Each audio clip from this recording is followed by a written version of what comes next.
This video is to show you how to create a mileage chart for yourself and then to be able to make a shortcut to put it on your cell phone so that you can easily get a mileage report, document your mileage, and get a mileage report at the end of each month.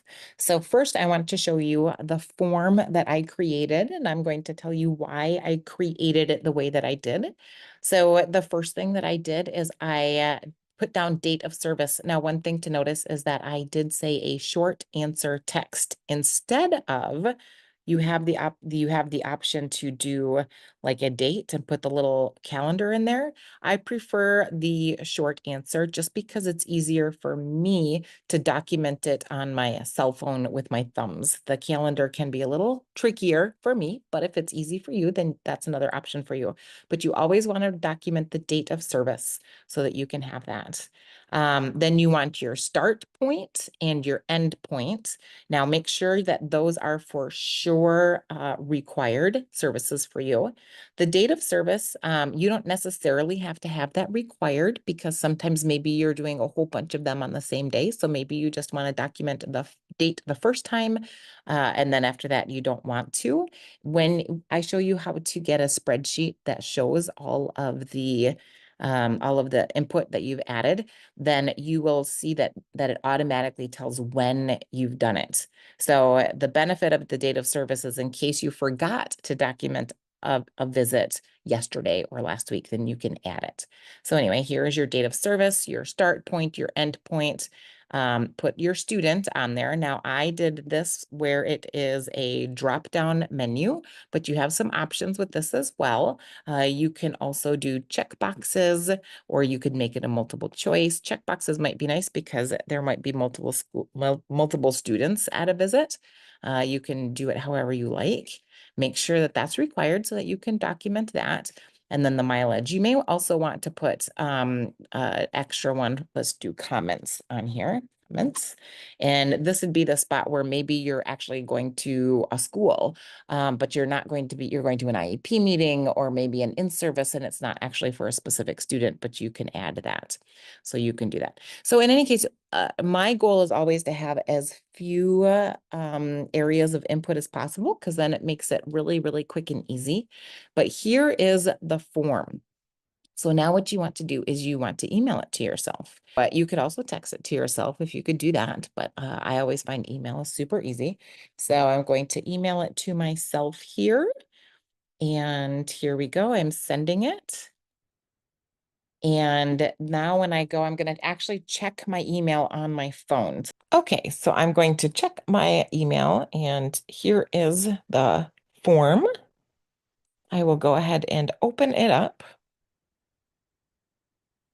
And you will notice right here, I've got the upload button.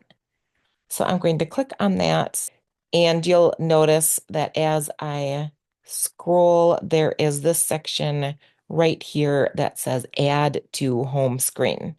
So I click on that, and I can rename it if I want. And then I just click add. And there it is. Here's my form. Easy to fill out, and then it automatically will be sent to my overall form, my overall spreadsheet at the end. So here we are back to my spreadsheet. You can see that I now have one response on here.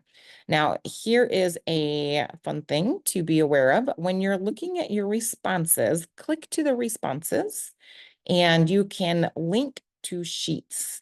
When you do that, you will get a spreadsheet that now shows all of the different entries that you've had into your spreadsheet. So you'll notice I did this on 7/21, and now I documented that my data service was 7/25.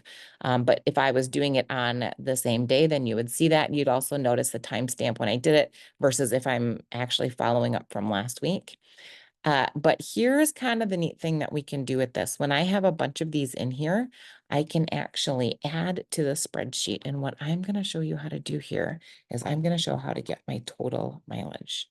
So we can take all of the numbers right here, and then I can come here and I can go for the sum. And this is going to tell me my total that I've had for the month. And so if you need to document your total for your school district or anything like that, then it is as easy. From here on out, every time I enter, it will automatically add the total up for me. So let me just kind of go back in time here and show you. Let's fill out for another couple more days. Now you can see here are my students for the day, and now you can see it automatically totaled it up for me for 131 miles for this day.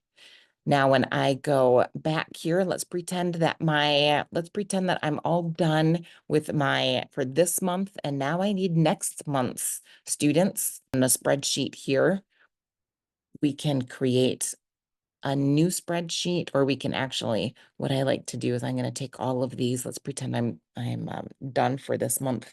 I'm going to cut all of these out, and I am going to move these. Here we go. Let's copy. And then I'm pasting over here. Okay, so I am actually going to create this. I'm renaming this to be July